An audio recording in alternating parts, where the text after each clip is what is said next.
got Kerr from Audio Outsource. We've got Michelle from the Women's Business Station. Oh, it's all going on, all going on now. You'll be able to scroll up and down that chat to see who's all there.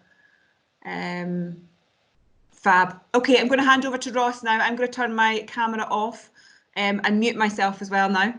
We're going to hand over to Ross, and he's just going to go through a few kind of membership services and the COVID hub as well. All right, see you soon.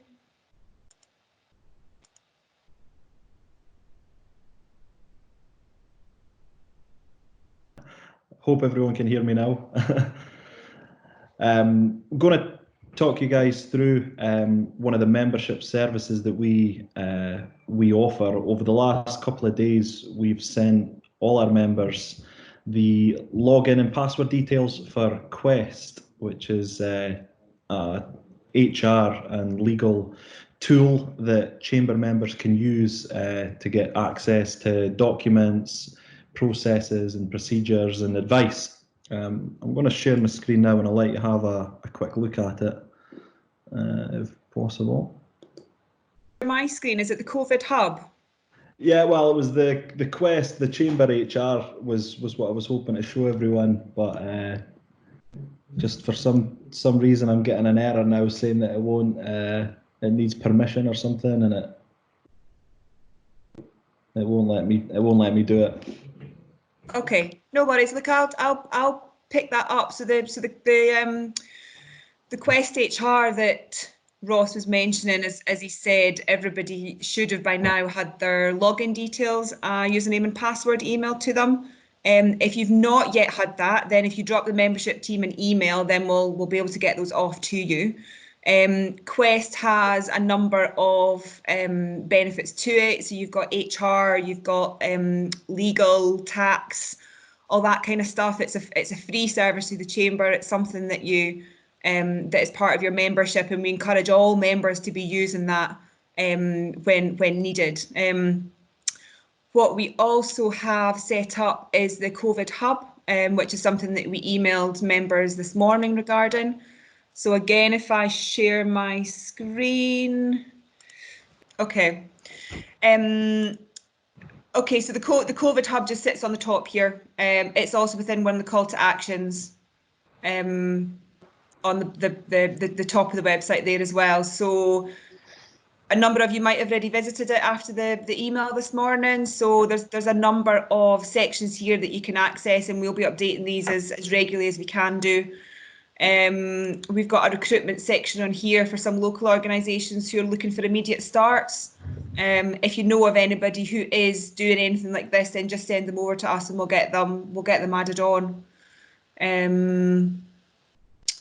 And what else, Ross? I think that was pretty much about it, just to kind of bring people's attention to the COVID hub, the member services that we're still offering. So any news items that you've got, anything that you're doing, anything that you want to be sharing with people, get that over to us. Make requests, network as well, and just really kind of, we're looking for people to kind of come together and support one another through these challenging times. I'm now going to hand over to Vince. Not entirely sure if anybody's popped up any questions on the side there. We do have a couple of members did send us in a couple of questions before 2 o'clock, so perhaps Vince can go over those. But yeah, I'll hand over to Vince just now. Hello, everybody. Hope everybody's got their coffee and cake. We all pretty much forgot the cake. I got the coffee at least. So we've got a couple of questions from some of our members. Jonathan Reeve, are you there? You able to unmute yourself? Oh, yep. Hi there. Hi, Jonathan. How are you? I would go through them one by one, but I'd like to do them some justice, and I think coming from yourself might be better. So do you mind pitching your questions to the room and see if we can get some answers? Yeah, sure. I was going to make a comment. I'm glad that the Microsoft Teams allows you to blur the background so my daughter's bedroom doesn't come through. So yeah, we're from a small architect's office, so We're based in Arbroath. I've been remote working for over a week and a half now, but as of this morning, everyone is now remote working. So from our side, it's okay. I guess I just had a couple of questions that people might help with. The last webinar that we had I can't remember when it was, a few days ago, a lot of that related to international trade, but a lot of the issues were the same. But sorry, I'll just try and get my questions that I asked. Yeah, so one of the questions I had, all our projects require contractors or stroke builders to complete. Now that the current stay-at-home advice has been given to the UK, there seems to be a difference in opinion in relation to contractors. Some small self-employed contractors feel that they can successfully work on projects on site and retain a safe distance from each other, and others have just shut up shop. And I was wondering, has there been any specific guidance in relation to builders and contractors? Just before we get answers to that, just so that everybody's not saying something at once, if you've got an answer to that, if you just at me, and we'll pass the mic if that's okay. Alison, would you like to jump in first? I think you might be well placed for this one. Yeah. So luckily, Nicola Sturgeon actually spoke about this during the Holyrood session this afternoon and addressed this specifically, certainly on behalf of Scotland. It's not necessarily that clear for the whole of the UK, but basically she said construction sites should be closed unless building something essential like a hospital, and similar guidance really, because manufacturing and food and drink was coming up with the same sorts of questions. So I guess the rule of thumb is, can staff work at home? And if they can't, is their work essential in the fight against COVID-19 or well-being? If it's essential and they can operate safe practices and social distancing, then carry on. If not, then it's time to close. Now, the Scottish Government are updating their guidance on essential and non-essential business as well, which will help with, I think the next phase of this, because people are a bit unsure, does my job fall into essential, non-essential, key worker kind of status? So we are expecting proper guidance on that side of things this evening, but ahead of that construction, it's pretty clear if it's not essential, then you have to close. Okay. Anybody else have anything else for that one? Give it about 10 seconds. Yeah, that's long enough. So Jonathan, you've got a couple more questions. If you just want to move on to the next one, if that's okay. Okay. So I'm trying to manage on my screen here. So, yeah, maybe just a very quick one, and it's maybe been my fault that I've not picked up on this, but are the local councils and local authorities still open? Back to me again. Yeah, I think Alison, you might be best placed for this one as well. Yeah, I mean, they are absolutely open. Well, open as in they're still operating, but they're like everybody closed for any non-essential work. So most of them are operating remotely and are all working from home, but still accessing email and have all still got any phone contact you might have with them. They are, from my contact with them, just frantically trying to catch up with all the government guidance that's coming out. So the main things that they're having to do is try and work out what are their essential practices, what must they deliver in terms of waste management and all the other things. And then more importantly, from my point of view, how do they get us, the business community, these rates reliefs and grants that we're so desperately needing? So that's definitely top of their agenda. And a few things actually, to be fair, I've heard each of the 3 local authorities in our area all talk about switching their payment methods onto a 7-day payment for invoices. Now, that's not official yet, but I know they're all talking about it really seriously. So we're actually waiting for them to come out and say if that's something that they've put into practice, because I'm pretty sure from a finance point of view, it's not as simple as it sounds. But they are all throwing as much as they can into trying to understand how best to give us these rates reliefs, and more importantly that grant, because if you're a small business with a rateable value bill that falls within the small business rates relief, then you'll be able to get £10,000 of a grant, and that's going to come through the local authority finance schemes. But at the moment we're waiting. We were told that today each local authority would have something on their own website that tells you how to apply for that, and it's been left to them whether that's an online form or an editable PDF. And I know that one of the other chambers further up north has seen their editable PDF, so their council's doing it that way. It's not live yet, but I think they're all desperately trying to get that live today. So yeah, it's a combination of, oh my God, how are we looking after people? Angus have set up a humanitarian hub and are diverting staff into it.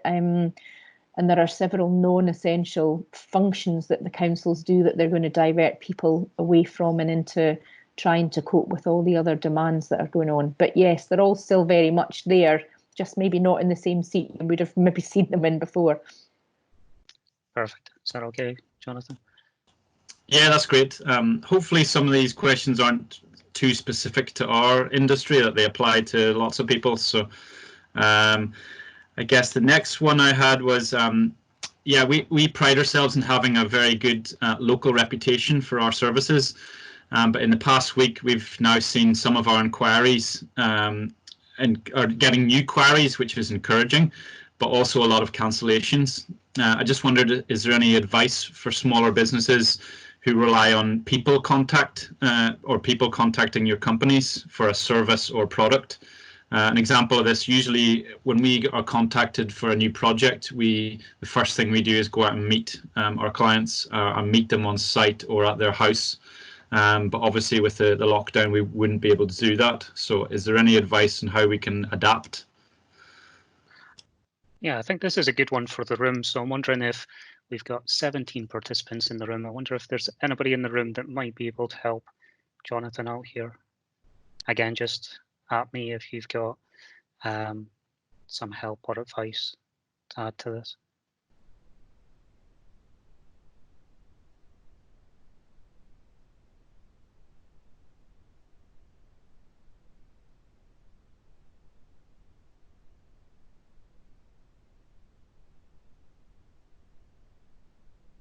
There's Michelle and Jean, that's good. So we're hearing from Michelle. I recently took a video of the area I wanted some work done and then sent via Messenger. So that's a good way of remote worker. Again, Jen Stewart is saying Skype, Teams and FaceTime meetings, and we're all sort of being forced into this at the moment, even ourselves here sitting on Microsoft Teams, where we would normally do a face-to-face event. You've got Graham Parker saying, got a new client meeting this week via Teams. Remote options such as webinars like this to set up meetings, and you'll probably see in the news that Zoom, Microsoft, even Cisco WebEx is a good one, where everybody's adopting digital strategies, digital remote working. Have you done any of that yourself, Jonathan? Have you moved into remote meetings, digital meetings? Yes, we did actually. Last Friday, I had my first one. I'd originally planned to go and meet a client, and when everything was kicking off, I had cancelled it. But then when we started going more digital, I actually uncancelled that and offered to do it online. And I think the screen sharing is great because I can share everything I had even though I wasn't physically giving them a print, I was able to show and share a screen with everything. So I think technology is definitely helping.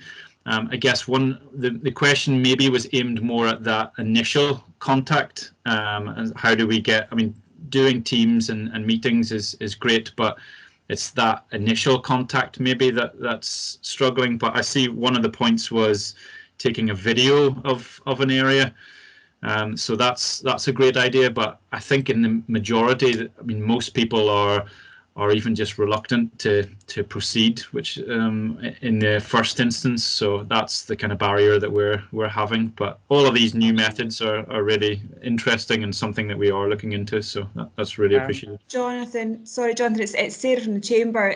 Certainly something that I've certainly seen in a couple of webinars. A lot of businesses are advising that to to shout about what you're doing, you know, so to make sure your website's up to date, make sure that people know how to contact you, make sure your social media is, you know, constantly updated, you know, and let people know that you're doing things differently, but that you are still open for business. You know, we can certainly help by, you know, sharing a wee news item on the website across social media, same with any other organisation. And just it's just making people aware that you are still there for business, you are doing things differently, but you know you're on top of things, and you know you're still there to help. Perfect. Jonathan, I know what your last question is. I'd just like to hear a bit more from Jen and Trevor. Would you mind if we revisited your last question at the end? I think it'll be a good one to finish on, if that's okay. But thank you very much, Jonathan. Really appreciate it. Jen, do you have a mic by any chance? Jen Stewart. I do indeed. Yep. Perfect. Hello. Hello. How are you? Very well, thanks. Just keen to get a bit more insight into how you're dealing with the situation, working remotely and dealing with clients. Would you mind expanding? Yeah, absolutely. Well, what we've done in the first instance, we have a COVID-19 hub on our website as well at Johnson Carmichael. It has essentially, you know, we've basically just put that up with all the kind of guidance that we are actually translating any government guidance that's coming out into actual the kind of practicalities of how you implement that within a small business, sole trader or whatever size of business really. In terms of how we are speaking to our clients and all our stakeholders is really through all the means that we have, Microsoft Teams, Skype, Zoom, anything that the client actually wants. So it's about seeing really what the client wants to do. Do they want to just have a conversation? Is it easier to have a face-to-face? We're putting basically auto replies on our emails so that if anybody's getting in touch, you're managing their expectation that you'll be back to them within 24 hours, 48 hours, however kind of urgent that is. So it's letting people see that you are fully operational and that you're working there, that you've got resources that you can refer them to as well. So just be completely transparent and pick up the phone to really anybody who's inquiring and see how they actually want to communicate with you, how they're able to, what access do they have to any of the IT stuff. It may be people don't have that and it scares them, the kind of technology aspect of things. So therefore a simple phone call might be the way to do that. Others are actually taking photos of information and then sending that across by email. So it's really whatever works for that third party that you're working with. Perfect. Thank you so much, Jen. No Trevor, do you have a mic there by any chance? I do. Perfect. Would you mind expanding just a little bit more on what we were talking about in the chat there? Yeah, sure. So I guess the comment I was making was that it depends on what the purpose of your meeting is when you're trying to set that meeting up, I suppose, right? So yeah. What I'm hearing maybe from an architect is I need to do measurements and actually sort of survey the property. That is really not a terribly practical thing to try to do with a client holding an iPhone. You know, there's just a limit to what you can do. And I mean, at one extreme, you'd have, say, a hairstylist. They just simply can't do what they do unless they're touching you, right? And unless you're right there.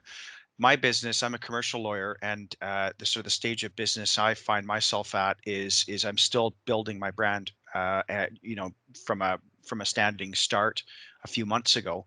And I'm trying to build that in the local area, but also over in British Columbia and Alberta, because I'm qualified in Canada as well. And suddenly all of those plans just completely go out the window. But what's interesting is some of the networking meetings that used to go on in person. So for example, there's a Friday morning breakfast at a restaurant in Vancouver.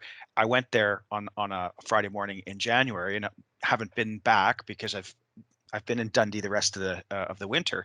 Suddenly that opportunity is actually now available to me because of this, right? Because that meeting's now been forced online. So suddenly I have an opportunity to participate that I didn't have before.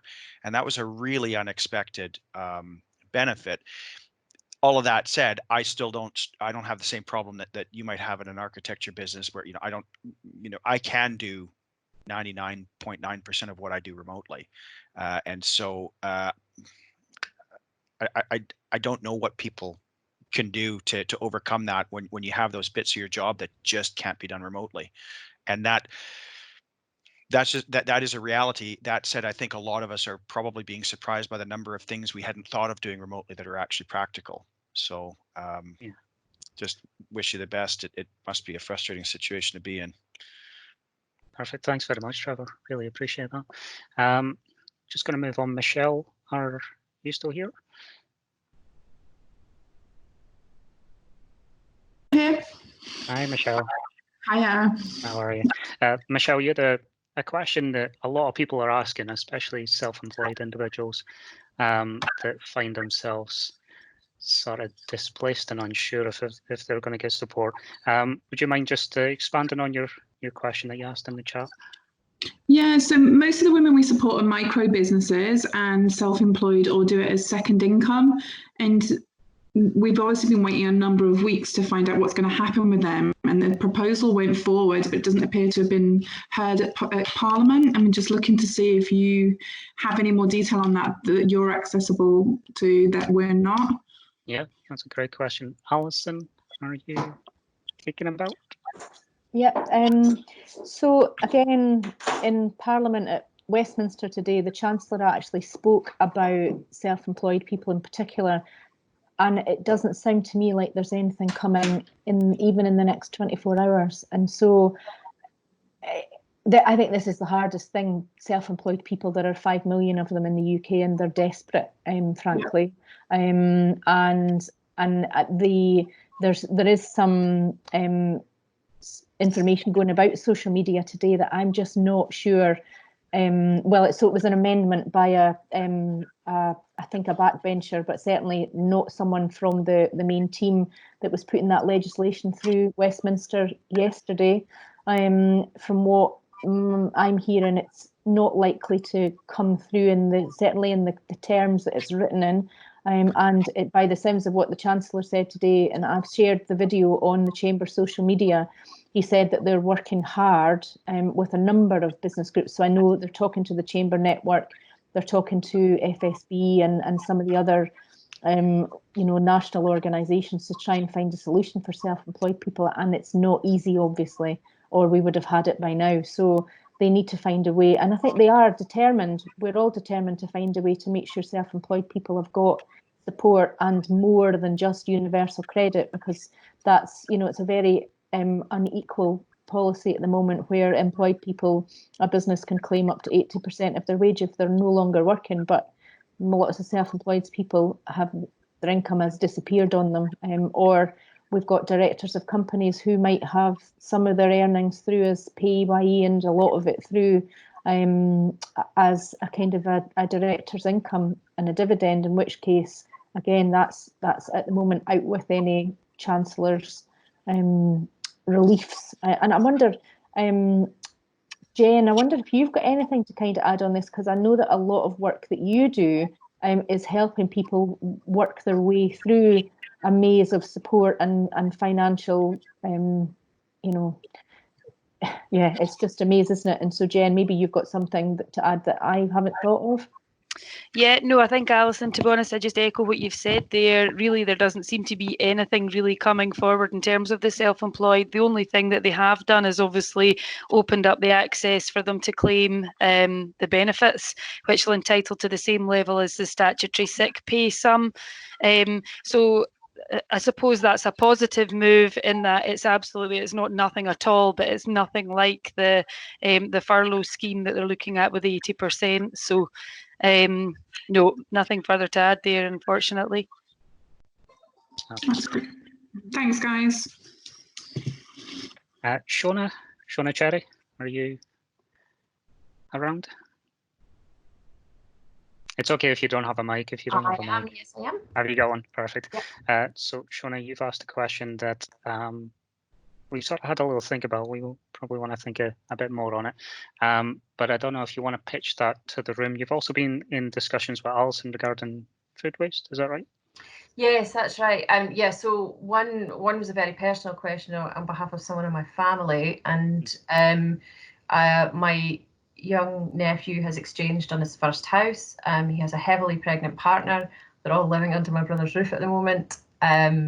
they were due to move in next week, and were doing the sprucing up of, not major work, but certainly not the environment you would want a pregnant person to move into right away. But he has no idea now if he can continue doing that work completely by himself. Is he allowed to drive over and carry on decorating a house on his own?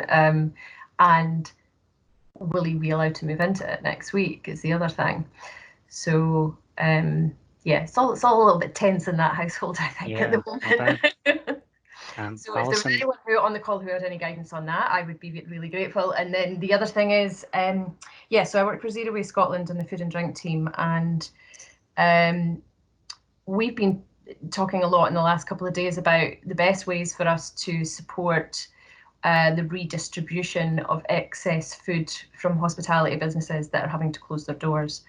And actually just this afternoon, we should have it done by tomorrow morning, and we're going to have some guidance on redistribution up on our website and some messaging that's available to go out to those businesses.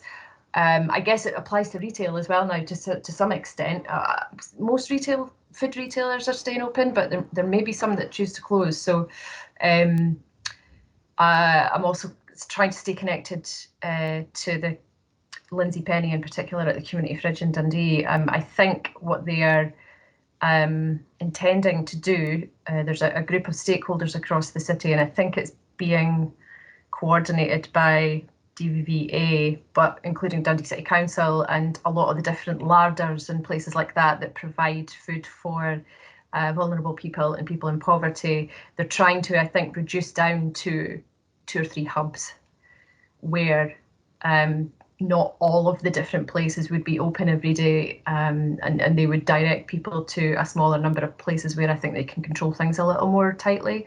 I don't know what that looks like yet, but once I know more, I can maybe ask you to share it on our behalf as well. So, absolutely. In terms of the first question, does anybody have any advice or information they could offer Shona in regards to, I guess, the predicament you find yourself, your nephew finds himself? Yeah. Shall I jump in, and then if anybody else has got anything, they can put their hand up in the chat. I mean, I just feel like the constant sort of baddie, but I'm just going to kind of read what the guidance is, and it seems to me starkly clear, and it's just not the answer we want, is it? But you should only leave the house for one of 4 reasons: shopping for basic necessities, food or medicine, 1 form of exercise a day. And I'll tell you something really funny, actually. Our neighbour over the road, I was sitting working here, and my husband came in and went, Jim's been out walking the dog, and now he's away out on his bike. So can you only imagine what we're going to become like in a couple of days if we spot people doing what they're not allowed to do? Anyway, so 1 form of exercise a day, any medical need or to provide care or help a vulnerable person, and then travelling to and from work, but only where you can't work from home. So I think they're going to be on top of each other. When is the baby due? Is it very soon? It's the end of April. I mean, they've got a few weeks, so it might be okay, but it might not. Oh well, plenty of people to help babysit.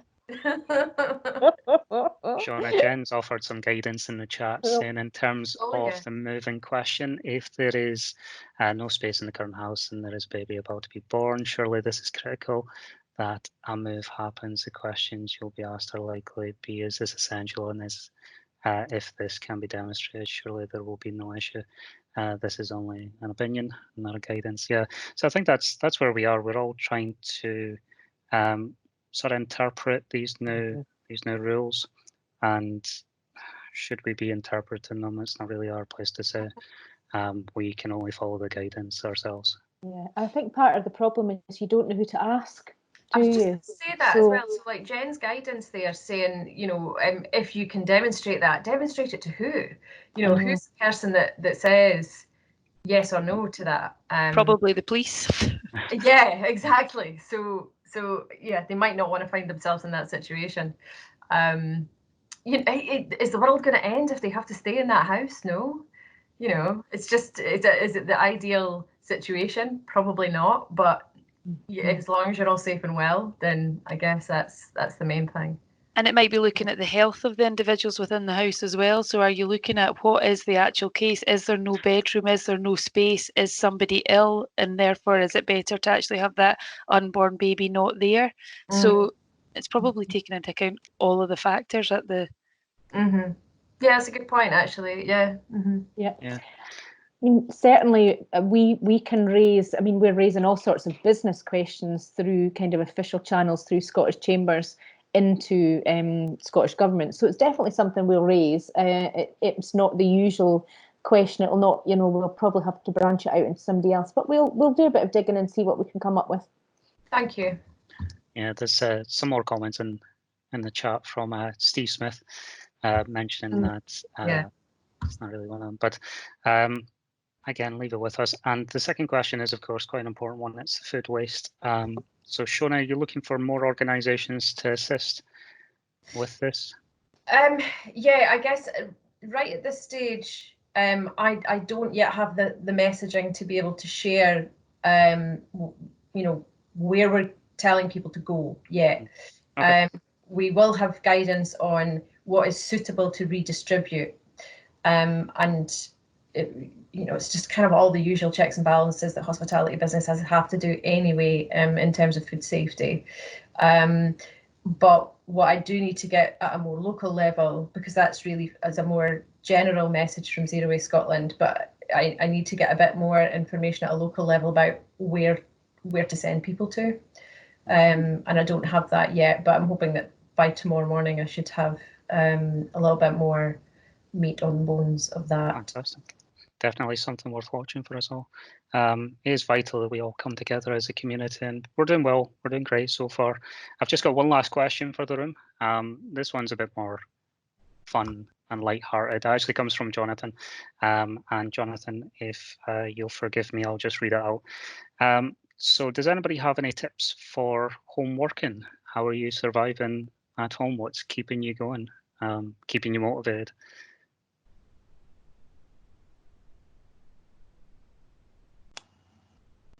I think a pair of headphones is helpful sometimes. So, but yeah, sorry, I did throw that out as a half of it being serious and half of it maybe being lighthearted, because I think we've all been reading a lot of the news, and some of even the lighthearted stuff is keeping everyone going. It's great. I did joke at the start about being stuck in my daughter's bedroom, but I'm hugely grateful for the fact that she has a little desk that I actually can function and can operate from home. So, and I've seen lots of people. Well, everyone's having to divert to that. I think keeping a timetable and being disciplined is important. But I just wondered if there was any other tips. There's some good ones coming through.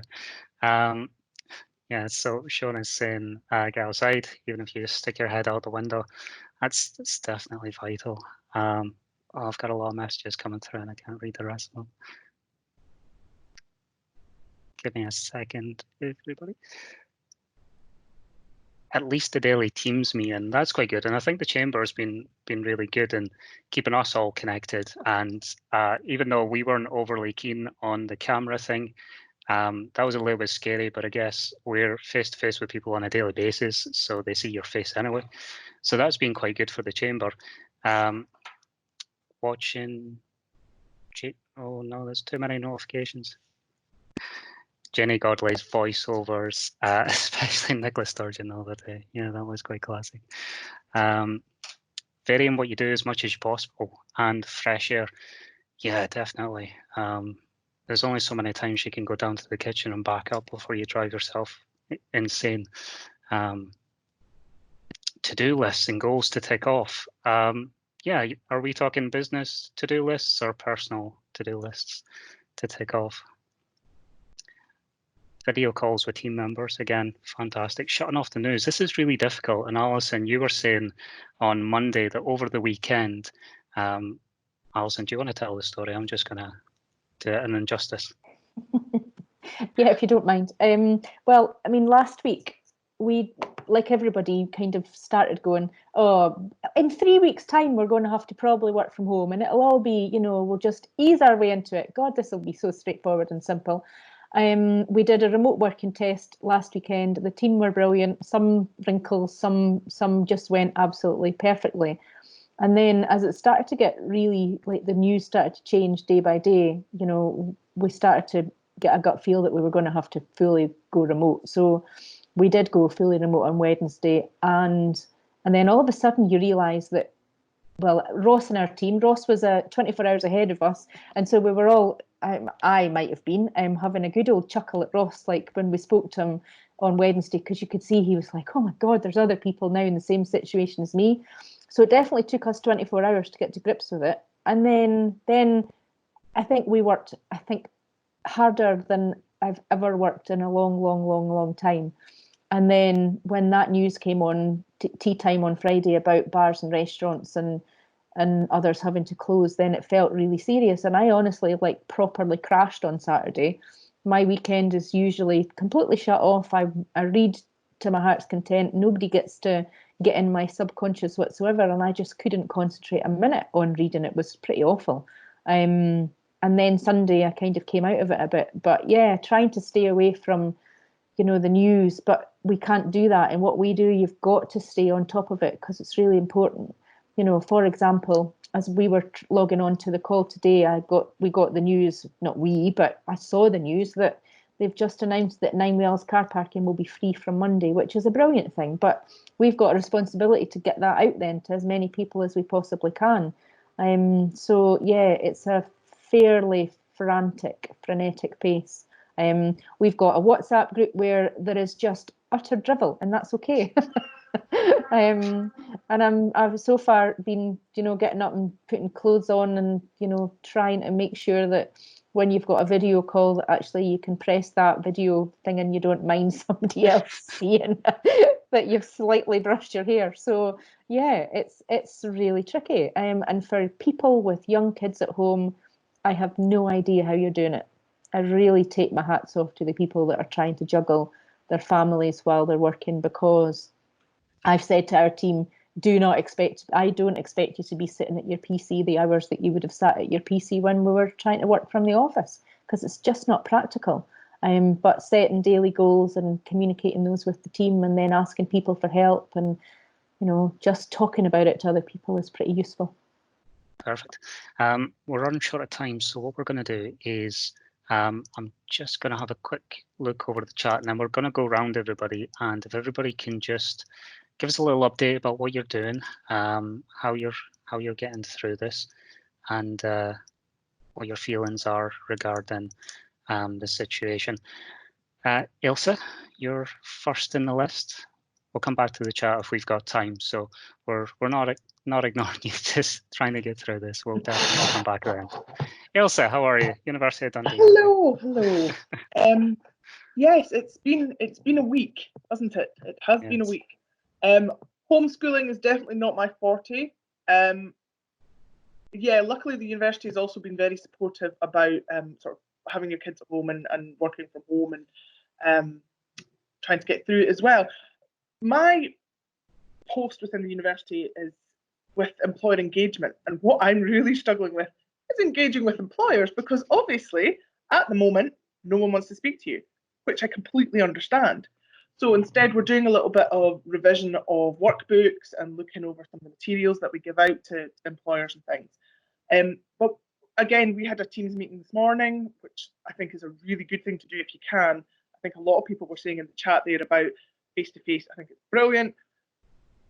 Hopefully in the next few weeks, once people get used to what is the new norm, I suppose, is just being able to communicate with people the way that we used to, but instead of in person, just doing it like this, and it becoming more, more automatic to suggest this.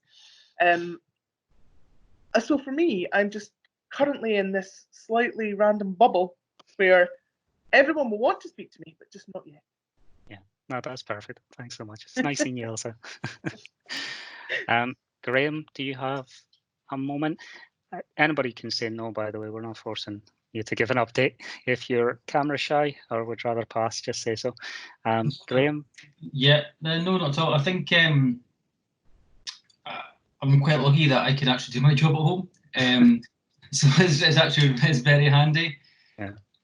I suppose the biggest challenge now that everybody's closed, effectively everybody's closed, the biggest challenge for us is then communicating to clients and because we need to stream books, we need to keep in contact. So at some point we may run out of files and books. Yeah.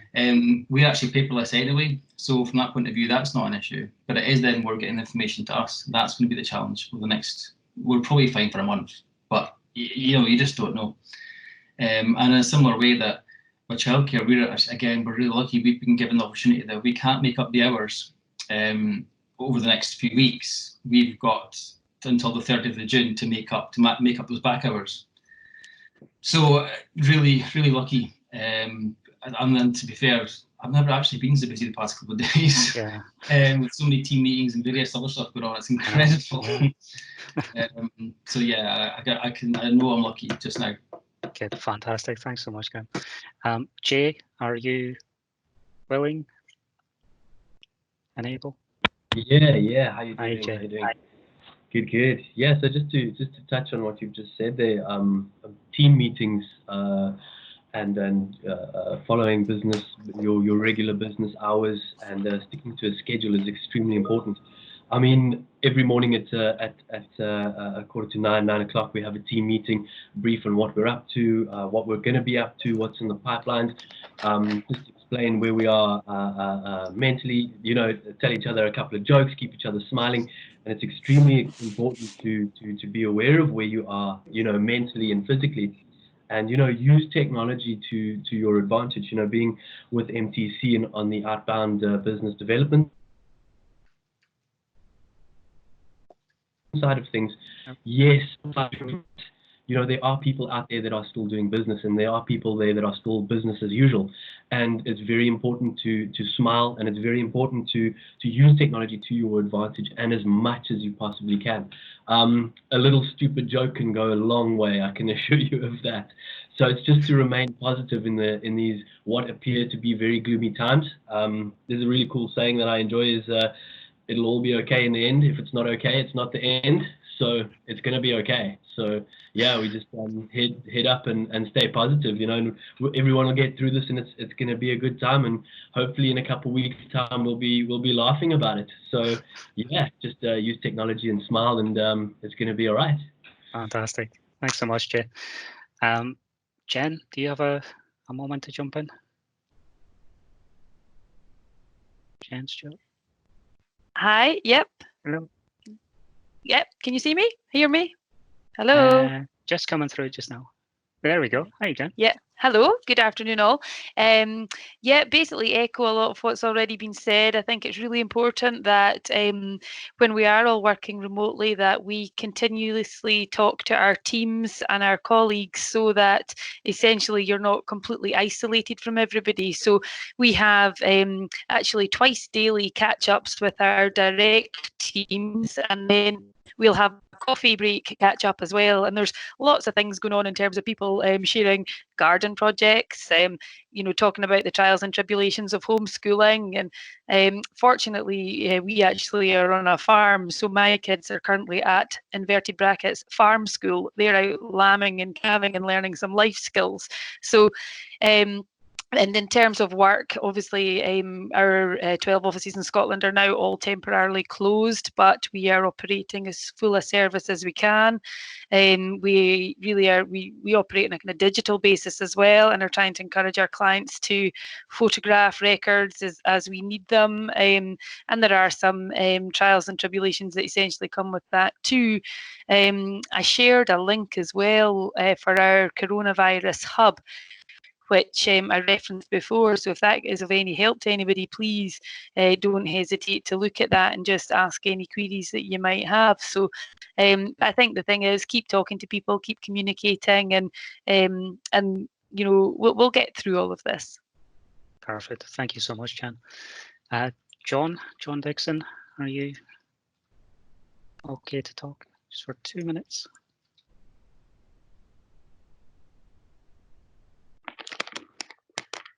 Hello.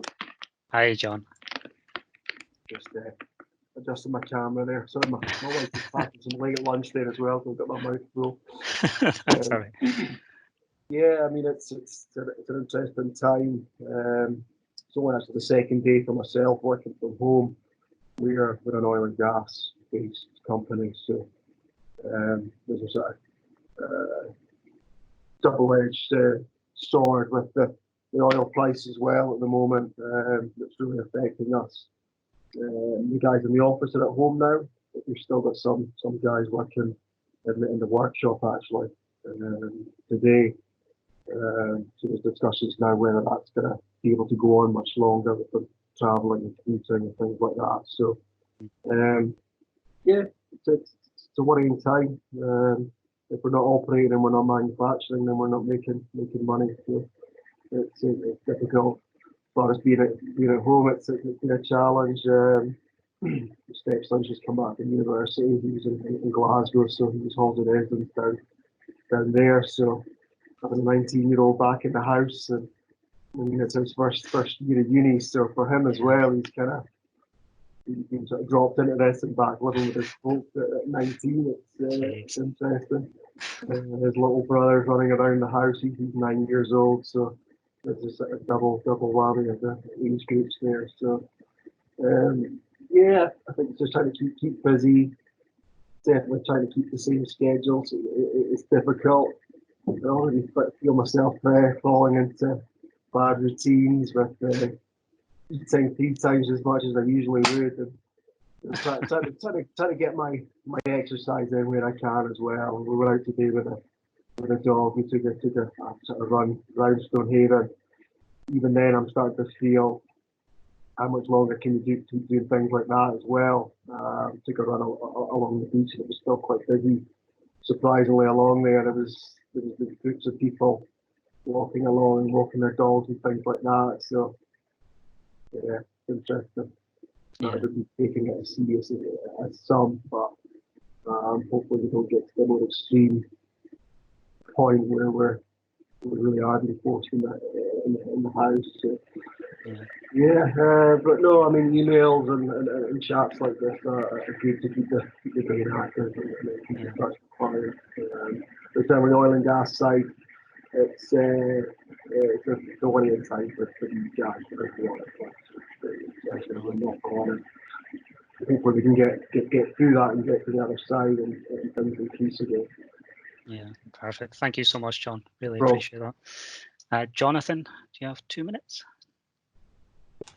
Yeah, I'll keep this very brief. I've spoken far too much today, so I didn't mean to do that. But yeah, all right.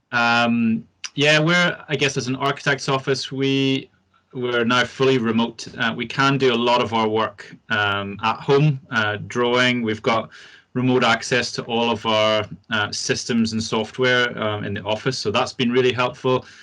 Using team meetings to have client meetings is also really, really good. So there's a lot of things that we are able to do still, which is great. I guess some of the issues that we're facing are kind of running out of work almost in it. We do have quite a healthy workload at the minute, which is good, but there's only so much that we can work on before we need the kind of next projects or projects that people have put on hold because they're unsure about things, and so a lot of these uncertainties. But we're well placed at the minute for going forward. It's how long this is going to last, nobody knows really. So, but yeah, as an office, we're just trying to keep going, I think, digitally. So that's been really helpful, and meetings like this have been really helpful as well to get tips and suggestions and advice from people. So it's really appreciated. Fantastic. Thanks so much, Jonathan. Kerr. You there, Kerr? Hello. Hi, Kerr. How are you? I've noticed have you had some difficulty getting into the room? It keeps popping up. Kerr is in the lobby. My browser window just kept crashing, which meant I had to keep reloading. Sorry about that. We have recorded the webinar, so if you've missed any and you want to backtrack, we'll get just later. missed a few few minutes here and there, sort of thing. But it's a bit demoralising when you're trying to get back in and it just says on the screen, "Someone will allow you to connect shortly." You're like knocking on the door. Come on. We have been laying in, but keep dropping out. It's weird. But how are you coping with this unprecedented Yeah, not too situation? bad. I mean, I'm used to working from home as it is, but I'm used to working from an empty home as opposed to my wife and 3 girls being here, sort of thing. So, they're all trying to do their homeschool and all the rest of it. So yeah, it's getting the peace and quiet to do that, and it's also my big concern is just with growing the business. It's being able to go out and meet the clients again. And my being able to record people, having people coming here to record, or me going to them to record things and stuff. It can't happen just now. And with the best will in the world, you'll never get the same kind of quality recording over the internet and stuff without investing a lot in extra hardware and things. So yeah, just doing as much as I can, creating a lot more own content and things, and trying to stay sane. That's about it. Good, fantastic. Thanks very much, Gar. Really appreciate that. Cheers. So Marilyn, are you still there? Marilyn Boyle. There we go. Nope. Hi there. Hi, Marilyn. How are you? Hi there. Sorry about that. I had to plug my laptop in. Yeah, thanks to everyone at the Chamber for putting this on this afternoon. It's been incredibly helpful, sharing experience. I would just be completely echoing everything that folk are saying about the importance of having team meetings. And we're certainly doing that at the Service Design Academy. One great piece of advice that my boss Karen gave me yesterday was, don't be too hard on yourself. Like we'll have to find our own pace with this. So I think that's been incredibly helpful and motivating. We're actually looking now to develop our service design courses online. We did have an offering, but we're now looking to develop that.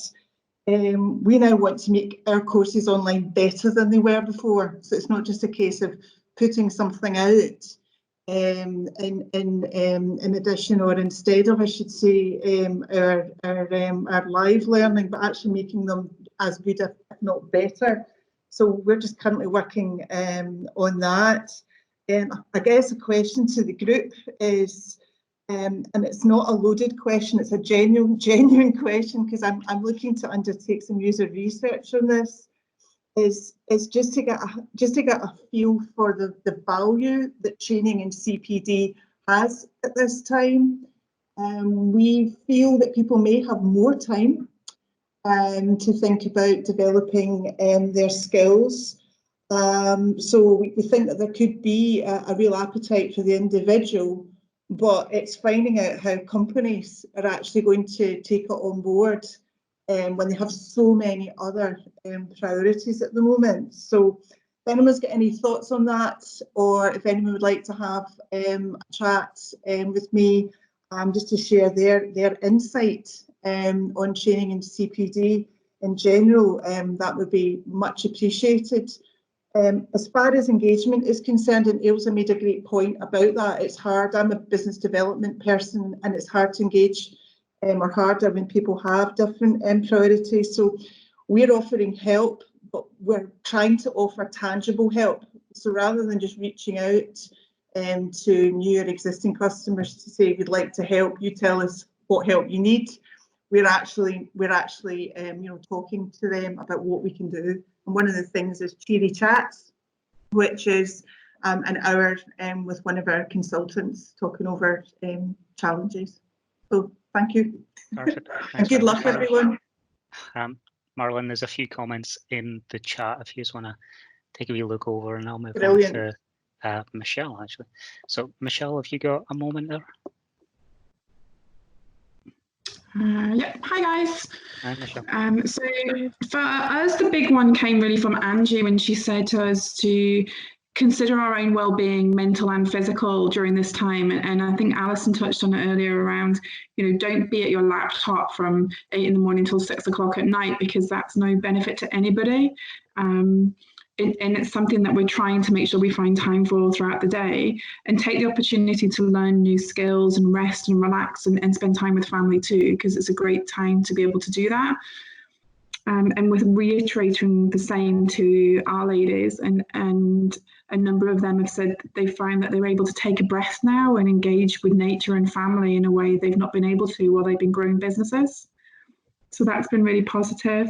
And the other one really is some of the women have come across things that have made their businesses better. And I think remembering that this could also be an opportunity for some businesses to adapt in the future when things go back to what was normal. There's ways that we can embrace things we've had to take on now to do better in the future. Perfect. Thank you so much, Michelle. No worries, thanks. Paul, are you there, Paul?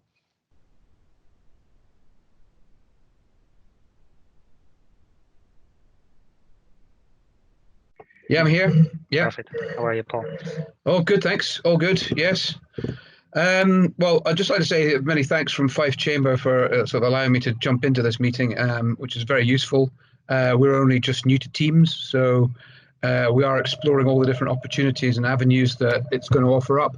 And, we run Fife Socials. This is kind of our general networking event in Fife.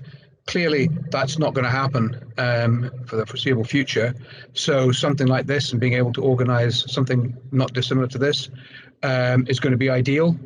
We are doing something very similar to yourself in that we're trying to use the website as a hub for sound, solid help and information for the members. We want to try and become a focus where people can come for trusted and reliable information and not rely on some of the spurious rubbish that's going out on social media fronts. There's a lot of health advice going out there that initially appears sound, but it's actually just, not quite malicious, but just useless, but potentially dangerous as well. And we want to try and make sure that we provide something similar from a business perspective, so that if members are looking to get rate rebates, they're looking to help with furloughed employees and all of that, we're here to give them the straightforward guidance and hopefully the fastest possible access to that cash as well. I mean, we won't be distributing it by hand, but the next best thing is finding that channel that gets the money straight to your bank account.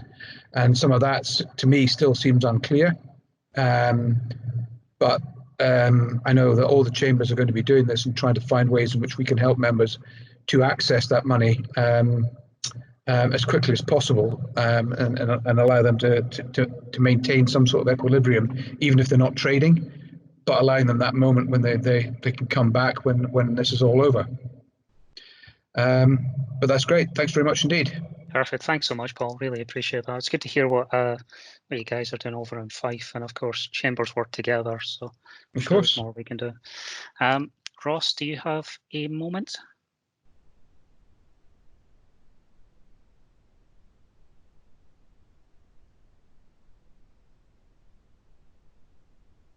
Ross? Vince, we've got two Rosses, don't we? We've got Ross from Altered State and we've got Ross from the Chamber team. Sorry. Ross, Altered State. My apologies. Oh, there's no mic. That's okay. That's okay. So Ross, if you can, of course, you can type any important things you want to add to the conversation into the chat, and I'll speak out for you.